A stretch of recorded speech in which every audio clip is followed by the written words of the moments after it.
Hello friends, welcome to this lecture. இன்றைக்கி என்ன பார்க்க போகிறோன்னு பார்த்தீங்கன்னா டிஎன்எஸ்.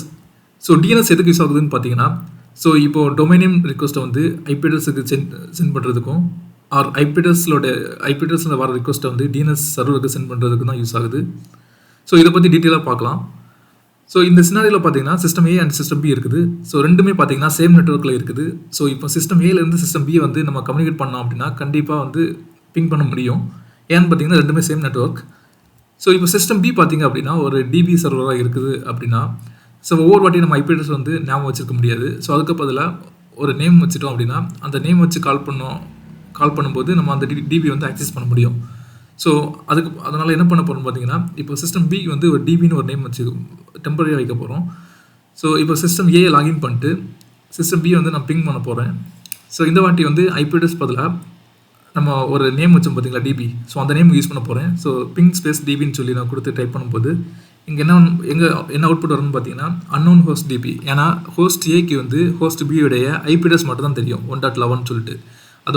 அதோட டிபி வந்து தெரியாது, டிபின்னு சொல்லிட்டு அந்த நேம் தெரியாது. ஸோ இந்த நேம் வந்து நம்ம தெரியப்படுத்தணும் அப்படின்னா சிஸ்டம் ஏயில் /etc/hostன்னு ஒரு ஃபைல் இருக்கும். ஸோ அந்த ஃபைலில் வந்து நம்ம சிஸ்டம் பியோடைய ஐபிஎட்எஸ் ஸ்பேஸ் நம்ம எந்த நேமில் வந்து அதை கால் பண்ண போகிறோமோ அந்த நேம் வந்து ஸ்பேஸ் கொடுத்துட்டோம் அப்படின்னா, ஸோ நெக்ஸ்ட் டைம் வந்து நம்ம பிங் டிபின்னு கொடுத்தோம் அப்படின்னா நமக்கு வந்து சிஸ்டம் பியிலேருந்து நமக்கு ரெஸ்பான்ஸ் கிடைக்கும். ஸோ இதில் ஐபிஎட்எஸ் பார்த்தீங்க அப்படின்னா நமக்கு செக் பண்ணிடுறோம், தெரிஞ்சுக்கலாம். ஸோ சிஸ்டம் ஏயோட ஐபிஎட்எஸ் பார்த்தீங்கன்னா 1.10, சிஸ்டம் பியோடைய ஐபிஎட்எஸ் பார்த்தீங்கன்னா 1.11. ஸோ இதில் பிங் டிபின்னு சொல்லிட்டு சிஸ்டம் ஏலேருந்து நம்ம டைப் பண்ணும்போது ஃபஸ்ட் வந்து இடிசி ஹோஸ்ட்டில் செக் பண்ணுது. ஸோ இடிசி ஹோஸ்ட்டில் வந்து டிபியோட ஐபிஎட்எஸ் பார்த்தீங்கன்னா 1.11. ஸோ அதனால் 1.11க்கு வந்து அந்த பிங் ரிக்வஸ்ட் சென்ட் பண்ணி நமக்கு ரெஸ்பான்ஸ் கிடைக்கிது. இப்போ நம்ம www.google.com சொல்லிட்டு ஒரு இப்போது இடிசி ஹோஸ்ட்டில் வந்து www.google.com சொல்லிட்டு ஒரு நேம் ஆட் பண்ணல அப்படின்னா நம்ம சிஸ்டம் ஏல வந்து அந்த டொமைன் நேம் சர்ச் பண்ணும்போது நமக்கு வந்து அவுட்புட் எங்கேருந்து வரும்னு பார்த்தீங்கன்னா பப்ளிக் நேம் சர்வர் வந்து அவுட்புட் வரும். அதாவது கூகுளுடைய பப்ளிக் நேம் சர்வர் பார்த்தீங்கன்னா 8.8.8.8. ஸோ இதான் வந்து கூகுளுடைய பப்ளிக் நேம் சர்வர். ஸோ அங்கேருந்து நமக்கு ரெஸ்பான்ஸ் வரும்.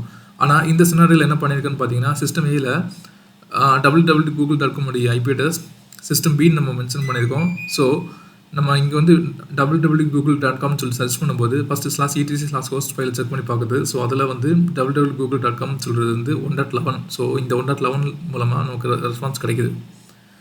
ஸோ இது எதுக்கு சொல்ல வரேன்னு பார்த்தீங்கன்னா, இது வந்து ஃபஸ்ட்டு ப்ரியாரிட்டி நம்ம பிங் கொடுத்து டொமைனும் கொடுக்கும்போது ஃபஸ்ட்டு ப்ரியாரிட்டி எதுக்கு கொடுக்குன்னு பார்த்தீங்கன்னா /etc/host ஃபைல் இருக்குது பார்த்தீங்களா. ஸோ அதுதான் ஃபஸ்ட்டு செக் பண்ணும். ஸோ நெக்ஸ்ட்டு பார்த்தீங்க அப்படின்னா, ஸோ நம்ம வந்து பிங் டிபி கொடுக்கும்போது சிஸ்டம் ஏலேருந்து பிங் டிபி கொடுக்கும்போது இப்போ பிங் ஆகுது. ஏன்னு பார்த்தீங்கன்னா /etc/host ஃபைல் வந்து ஆட் பண்ணிட்டோம்.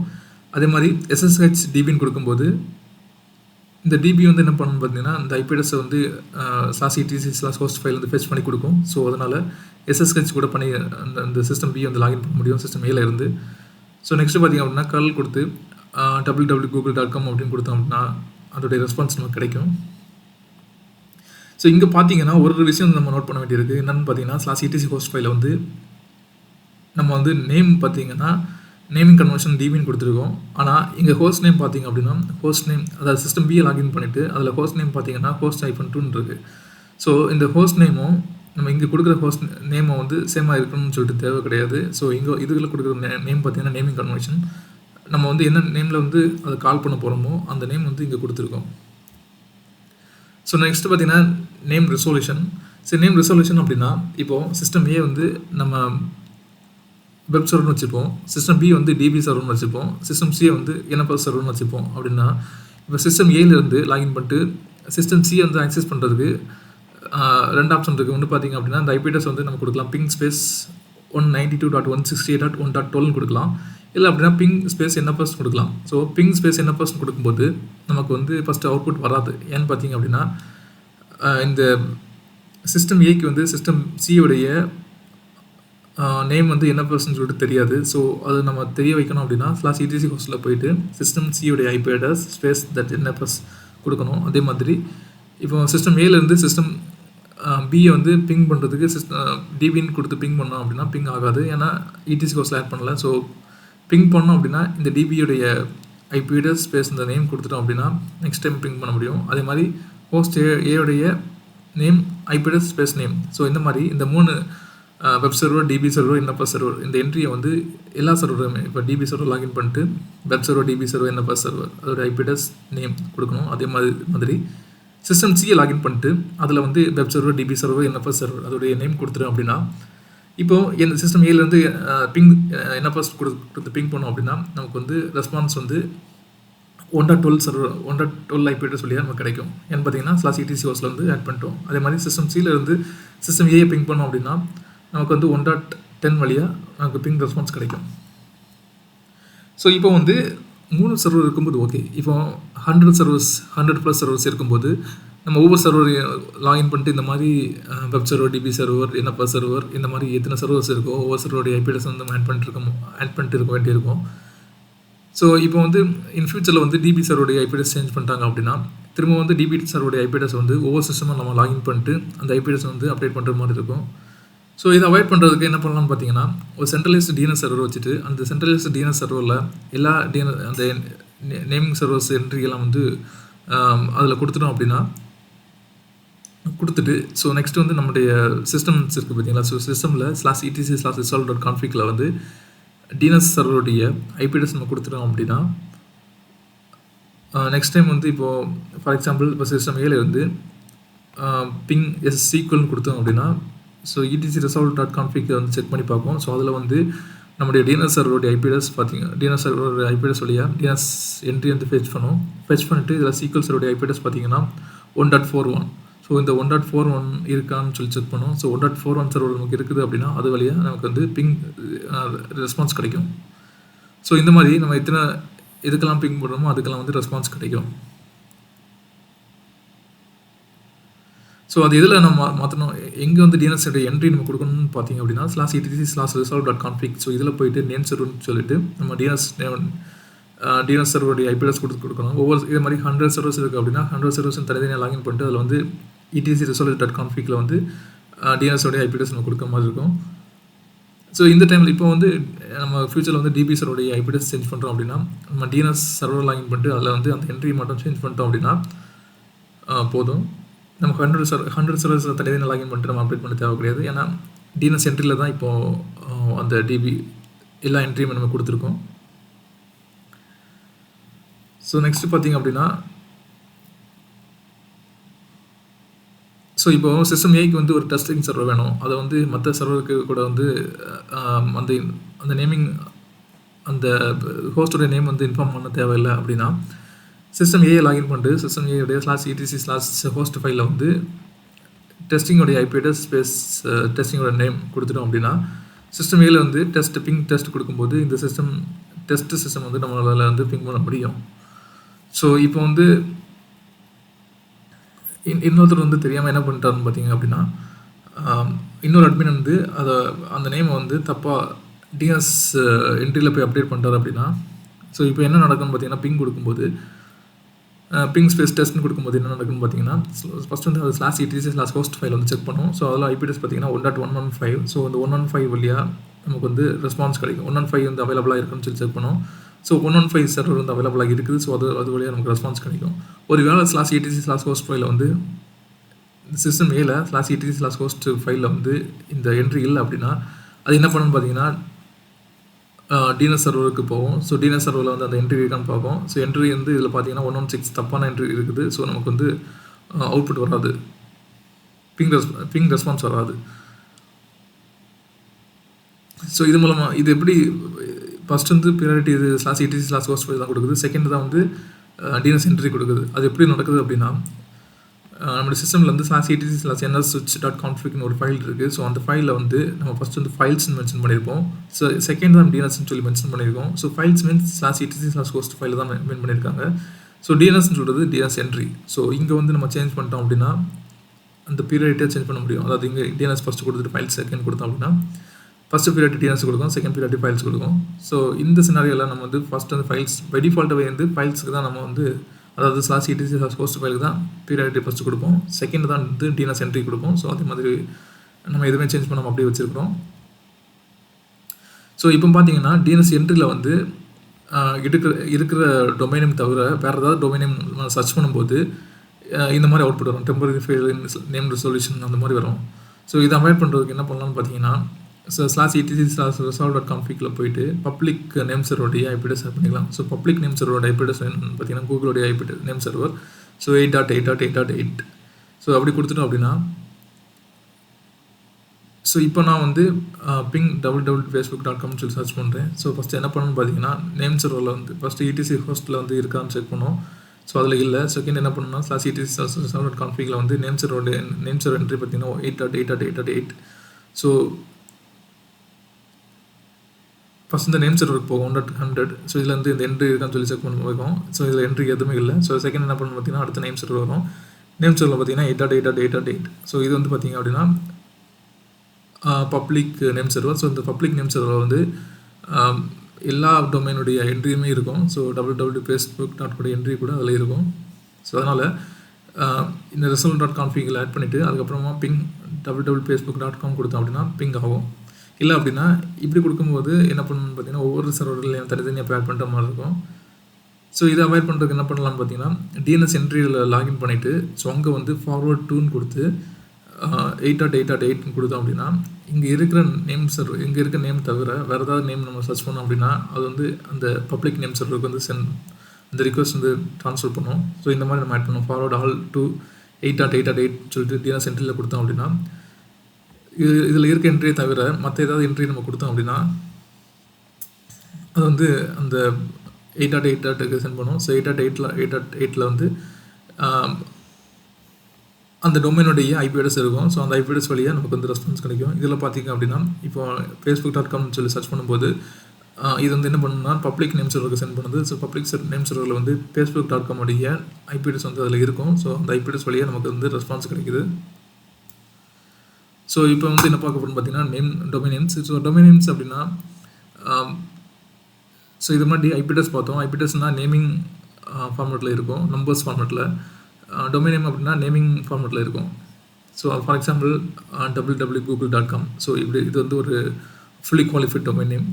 ஸோ இது எக்ஸாம்பிளுக்கு வேண்டி www.google.com மட்டும் எடுத்துக்கிறேன். ஸோ இதில் இந்த டாட் இருக்குது பார்த்தீங்களா. ஸோ டாட் பார்த்தீங்கன்னா ரூட் டிஎன்எஸ் சர்வர். .com சொல்கிறது வந்து top level domain name server. கூகுள்னு சொல்கிறது வந்து டொமைன் நேம். ஸோ அதே மாதிரி இந்த டொமைன் நேமுக்கு முன்னாடி ஒன்று இருக்குது பார்த்தீங்களா. ஸோ இது வந்து சப் டொமைன். ஸோ இதில் பார்த்தீங்கன்னா தெரியும். ஸோ டாட்னு சொல்கிறது ரூட் டிஎன்எஸ் சர்வர். .com சொல்கிறது top level domain name server. கூகுள்னு சொல்கிறது வந்து டொமைன் நேம். ஸோ அதில் வந்து www இருந்துச்சு பார்த்தீங்களா. ஸோ அது வந்து சப் டொமைன். அதே மாதிரி இப்போ கூகுளில் வந்து நிறைய ஃபீச்சர்ஸ் நிறைய அப்ளிகேஷன் நம்ம கொடுக்குறாங்க கரெக்டுங்களா. ஸோ இப்போ ஃபார் எக்ஸாம்பிள் இப்போ கூகுளோடைய மேப் ஆக்சஸ் பண்ணோம் அப்படின்னா maps.google.com சொல்லிட்டு டைப் பண்ணுறோம். அதே மாதிரி இப்போ கூகுளுடைய ஒரு 15 GB ஃப்ரீ ஸ்பேஸ் கொடுத்துருக்காங்க பார்த்தீங்களா. ஸோ அதை ஆக்சஸ் பண்ணோம் அப்படின்னா drive.google.com சொல்லி நம்ம ஆக்சஸ் கொடுத்தோம் அப்படின்னா அதை ஆக்சஸ் பண்ணிக்கலாம். கூகுளுடைய மெயில் ஆக்சஸ் பண்ணோம் அப்படின்னா mail.google.com சொல்லிட்டு சர்ச் பண்ணோம் அப்படின்னா மெயில் ஆக்சஸ் பண்ணிக்கலாம். ஸோ அதே மாதிரி கூகுளுடைய அப்ளிகேஷன் ஆக்சஸ் பண்ணோம் அப்படின்னா apps.google.com சொல்லிட்டு சர்ச் பண்ணணும் அப்படின்னா கூகுளுடைய அப்ளிகேஷன் நம்ம ஆக்சஸ் பண்ண முடியும். ஸோ இப்போ ஃபார் எக்ஸாம்பிள் சர்வர் ஏலேருந்து apps.google.com சொல்லி சர்ச் பண்ணும்போது ஃபஸ்ட் அந்த ரிக்வஸ்ட் எங்கே போகும்னு பார்த்தீங்கன்னா ஆர்கனைசேஷன் டிஎன்எஸ் சர்வர். ஸோ நம்ம வந்து லோக்கலாக டிஎன்எஸ் சர்வர் செட் பண்ணியிருக்கோம் பார்த்தீங்களா, அந்த சர்வருக்கு ரிக்வஸ்ட் ஃபஸ்ட் போகும். ஸோ அது என்ன பண்ணணும்னு பார்த்தீங்கன்னா ரூட் டிஎன்எஸ் சர்வருக்கு வந்து அந்த ரிக்வஸ்ட்டை சென்ட் பண்ணோம். ஸோ இது வந்து .com எண்டாகிறதுனால செகண்ட் அப்படி நெக்ஸ்ட் என்ன பண்ணணும் பார்த்தீங்கன்னா டாப் லெவல் டொமைன் நேம் சர்வருக்கு வந்து அந்த ரிக்வஸ்ட்டை சென்ட் பண்ணோம். ஸோ அதுக்கப்புறம் பார்த்தீங்கன்னா top level domain name server போகும்போது இது google.com இருக்கிறதுனால கூகுள் டிஎன்எஸ் சர்வருக்கு வந்து அந்த ரிக்வஸ்ட்டை சென்ட் பண்ணும். ஸோ கூகுள் டிஎன்எஸ் சர்வரில் வந்து இந்த ஆப்ஸுடைய சப்டொமைனுடைய ஐபி அட்ரஸ், ஸோ இந்த ஃபுல்லி குவாலிஃபைட் டொமைனுடைய ஐபி அட்ரஸ் வந்து இருக்கும். ஸோ அதனால் அந்த கூகுள் டிஎன்எஸ் சர்வர் என்ன பண்ணணும்னு பார்த்தீங்கன்னா அந்த ஐபி அட்ரஸை ஆர்கனைசேஷன் டிஎன்எஸ் சர்வருக்கு வந்து சென்ட் பண்ணும். ஸோ இனிமேல் வந்து ஆர்கனைசேஷன் டிஎன்எஸ் சர்வர் வந்து டேரெக்டாகவே அந்த apps.google.com வந்து கான்டெக்ட் பண்ணி நமக்கு வந்து ரெஸ்பான்ஸ் கிடைக்கும். ஸோ இது வந்து டெம்பரரியாக வந்து இதை வந்து ஸ்டோர் பண்ணி வச்சுருக்கோம். ஸோ நெக்ஸ்ட் டைம் வந்து நம்ம apps.google.com சர்ச் பண்ணும்போது இந்த ப்ராசஸ் எதுவுமே போகாது. டேரெக்டாக வந்து ஆர்கனைசேஷன் டிஎன்எஸ் என்ன பண்ணணும்னு பார்த்தீங்கன்னா டேரெக்டாக அந்த ஐபி அட்ரஸுக்கு வந்து ரிக்வஸ்ட் சென்ட் பண்ணும். ஸோ இது வந்து நம்ம கேட்ச் மெமரியில் வந்து ஸ்டோர் ஆகிட்டு இருக்கும். ஸோ அதில் வந்து டெலிட் ஆகிடுச்சு அப்படின்னா திரும்ப வந்து அந்த ப்ராசஸ் ஸ்டார்டிங்கில் போகும். ஃபஸ்ட்டு ரூட் போகும், அதுக்கப்புறம் top level domain name server, அதுக்கப்புறமா வந்து கூகுள் டொமைன் நேம் சர்வர் போயிட்டு நமக்கு வந்து ரெஸ்பான்ஸ் வரும். ஸோ இப்போ வந்து ஆர்கனைசேஷன் லெவலில் பார்க்கும்போது, ஸோ இப்போ வந்து டிஎன்எஸ் என்ட்ரி பார்த்திங்கன்னா வெப், டிபிஎன்எஃப்எஸ், வெப்1, சீக்வல் அப்படின்னு சொல்லிட்டு நம்ம கொடுத்துருக்கோம். ஸோ இப்போ பிங் வெப்னு கொடுக்கும்போது நமக்கு ரெஸ்பான்ஸ் வரும். ஆனால் இது வந்து ஒரு ஃபுல்லி குவாலிஃபைட் டொமைன் நேம் கிடையாது.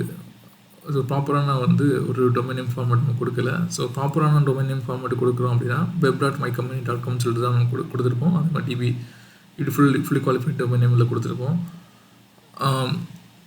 ஆனால் அதுக்கப்புறம் நம்ம ஷார்ட்கட்டாக நம்ம வந்து பிங் பண்ண ட்ரை பண்ணோம் அப்படின்னா டெம்பரரி ஃபைலர் நேம் சொல்யூஷன் சொல்லிட்டு வரோம். ஏன்னு பார்த்தீங்க அப்படின்னா இங்கே வந்து ஃபுல்லி குவாலிஃபைட் டொமைன் நேமில் இருக்குது. நம்ம இங்கே சர்ச் பண்ணியிருக்க பார்த்தீங்கன்னா அலையாஸ் நேம், அதாவது ஷார்ட்கட் நேமில் வந்து சர்ச் பண்ணியிருக்கோம், நமக்கு வரல. ஸோ நமக்கு ஆர்கனைசேஷன் லெவலில் பார்த்திங்க அப்படின்னா ஷார்ட் நேமில் வந்து நம்மளால் பிங் பண்ணுற மாதிரி தான் வச்சுருப்பாங்க. ஏன்னா ஒவ்வொரு வாட்டி நம்ம வந்து ஃபுல்லி குவாலிஃபைட் டொமைன் வந்து சர்ச் பண்ணிருக்க முடியாது. அதனால் ஸோ இதை அவாய்ட் பண்ணுறதுனா என்ன பண்ணலாம் பார்த்தீங்கன்னா, ஒன்றில் வந்து ஃபுல்லி குவாலிஃபைட் டொமைன் நேம் கொடுத்து பிங் பண்ணிக்கலாம். அப்படின்னா வந்து நமக்கு வந்து ரெஸ்பான்ஸ் கிடைக்கும். இல்லை அப்படின்னா நம்ம சர்ச் டொமைன் சொல்லிட்டு ஒரு ஆப்ஷன் இருக்குது, சர்ச் டொமைன். ஸோ சர்ச் இது resolution.config போயிட்டு அந்த சர்ச் டொமைன் நேம் ஆட் பண்ணிட்டோம் அப்படின்னா, ஸோ ஃபார் எக்ஸாம்பிள் இப்போ நம்ம பிங் வெப்னு கொடுத்து அவுட்புட் வரணும் அப்படின்னா இதோடைய டொமைன் நேம் என்ன பார்த்தீங்கன்னா mycompany.com சொல்லிட்டு எல்லாத்துக்கும் மெண்ட் ஆகுது. ஸோ சர்ச் டொமைன் வந்து mycompany.com சொல்லி கொடுத்துட்டோம் அப்படின்னா, இப்போ நம்ம பிங் வெப்னு கொடுத்தோம் அப்படின்னா web.mycompany.com சொல்லிட்டு ஃபுல்ஃபில் ஆகிட்டு இந்த 1.10 வழியாக நமக்கு ரெஸ்பான்ஸ் கிடைக்கும். அதே மாதிரி இப்போ சீக்வல் கொடுத்தோம் அப்படின்னா sequel.mycompany.com சொல்லி ஃபுல்ஃபில் ஆகிட்டு நமக்கு இந்த 1.14 வழியாக ரெஸ்பான்ஸ் கிடைக்கும். ஸோ இது வந்து சர்ச் டொமைன் வந்து சர்ச் டொமைன் பண்ணுது. ஸோ இதில் வந்து மல்டிபிள் டொமைனை ஆட் பண்ணோம் அப்படின்னா ஸ்பேஸ் கொடுத்துட்டு, அதாவது mycompany.com கொடுத்துட்டு இதுக்கப்புறமா ஸ்பேஸ் கொடுத்துட்டு இதில் வந்து எத்தனை டொமைன் வேணாலும் ஆட் பண்ணிக்கலாம். ஸோ நெக்ஸ்ட் பார்த்தீங்கன்னா ரெக்கார்ட் டைப்ஸ். ஸோ டிஎன்எஸில் பார்த்தீங்கன்னா நிறைய ரெக்கார்ட்ஸ் இருக்குது. ஸோ இப்போ வந்து இப்போதைக்கு நம்ம 3 ரெக்கார்ட் பார்க்க போகிறோம். ஃபர்ஸ்ட் ரெக்கார்ட் பார்த்தீங்கன்னா ஹோஸ்ட் ஏ ரெக்கார்ட். ஸோ ஹோஸ்ட் ஏ ரெக்கார்டு என்ன பண்ணு பார்த்தீங்கன்னா இது will convert the domain name to IP address. So இந்த டொமைன் நேமில் இருந்துட்டு ஐபி அட்ரஸை வந்து இந்த ரிக்வஸ்ட் வந்து கன்வெர்ட் பண்ணும். ஸோ நெக்ஸ்ட்டு பார்த்தீங்கன்னா ஸ்குவாட் ஏ ரெக்கார்ட் அப்படின்னா இது வந்து டொமைன் நேமில் இருந்துட்டு IPv6 வந்து அந்த டொமைன் நேமை கன்வெர்ட் பண்ணும். நெக்ஸ்ட்டு பார்த்தீங்கன்னா சிநேம் அப்படின்னா ஒரு டொமைன் நேம்லேருந்து இன்னொரு டொமைன் நேமுக்கு வந்து அந்த ரிக்வஸ்ட் வந்து ட்ரான்ஸ்ஃபர் பண்ணும். ஃபார் எக்ஸாம்பிள் இதில் வந்து food.webserverன்னு சொல்லிட்டு ஒரு டொமைன் நேம் இருக்குது அப்படின்னா அது ரிலவெண்ட்டான டொமைன் எல்லாம் நம்ம என்ன பண்ணணும்னு பார்த்தீங்கன்னா அலையாஸை ஆட் பண்ணி வச்சுருப்போம். ஸோ அந்த அலையாஸ் நேம் எல்லாம் இப்போ eat.webserverன்னு இருக்குது. இன்னொன்று பார்த்தீங்கன்னா hungry.web-server.com சொல்லிட்டு மென்ஷன் பண்ணியிருக்கோம். ஸோ இனிமேல் வந்து ஒரு யூசர் வந்து eat.webserverன்னு சொல்லிட்டு அதை ஆக்சஸ் பண்ணுறாங்க அப்படின்னா அந்த ரிக்வஸ்ட் வந்து food.web-server வந்து ட்ரான்ஸ்ஃபர் பண்ணும். ஸோ இந்த மாதிரி ஒரு டொமைன்லேருந்து இன்னொரு டொமைனுக்கு வந்து ரிக்வஸ்ட் ட்ரான்ஸ்ஃபர் பண்ணோம் அப்படின்னா சிநேம் யூஸ் பண்ணுவோம். ஸோ நெக்ஸ்ட்டு பார்த்தீங்க அப்படின்னா டிஎன்எஸ் நேமிங் ரெசல்யூஷன் வந்து செக் பண்ணுறதுக்கு வந்து ரெண்டு கமாண்ட் இருக்குது. ஒன்று பார்த்தீங்கன்னா nslookup, இன்னொன்று பார்த்தீங்கன்னா dig. ஸோ nslookup அப்படின்னா என்ன பண்ணணும்னு பார்த்தீங்கன்னா இது வந்து டிஎன்எஸ் சர்வருக்கு வந்து அந்த கொரியை வந்து சென்ட் பண்ணும். ஃபார் எக்ஸாம்பிள் nslookup www.google.com அப்படின்னு டைப் பண்ணோம் அப்படின்னா ஸோ இந்த கொரியை வந்து டிஎன்எஸ் சர்வருக்கு சென்ட் பண்ணிவிட்டு அது மூலமாக நமக்கு வந்து இன்ஃபர்மேஷனை ஃபெச் பண்ணுவோம். ஒருவேளை இந்த டிஎன்எஸ் சென்டரில் வந்து இந்த www.google.com இல்லை அப்படின்னா /etc/hostfile வந்து செக் பண்ணாது, டிஎன்எஸ் சர்வர் மட்டும் செக் பண்ணி பார்க்கும். அது இல்லை அப்படின்னா நமக்கு இதில் ஆத்தென்டிகேஷன் ஆத்தரைட்டிவ்ஸ் ஆன்சரில் வந்து என்டியாக வரும். ஸோ நெக்ஸ்ட்டு பார்த்தீங்கன்னா dig. ஸோ dig கமெண்ட் எதுக்கு யூஸ் ஆகுது பார்த்தீங்கன்னா டிஎன்எஸ் உடைய நேமிங் ரெசல்யூஷன் வந்து டீட்டெயில்டாக வந்து கொடுக்குறதுக்கு தான் dig கமெண்ட் யூஸ் ஆகுது. ஸோ இந்த ரெண்டு கமெண்ட்டும் வந்து ரொம்ப important comment. So that's all for this lecture. இதே மாதிரி இன்ட்ரெஸ்டிங்கான வீடியோஸ் பார்க்கணும் அப்படின்னா என்னுடைய யூடியூப் சேனல் வந்து சப்ஸ்கிரைப் பண்ணுங்கள். இதே மாதிரி இன்ட்ரெஸ்டிங்கான வீடியோஸ் உங்களுக்கு கொடுத்துட்டே இருக்கிறேன். தேங்க்யூ.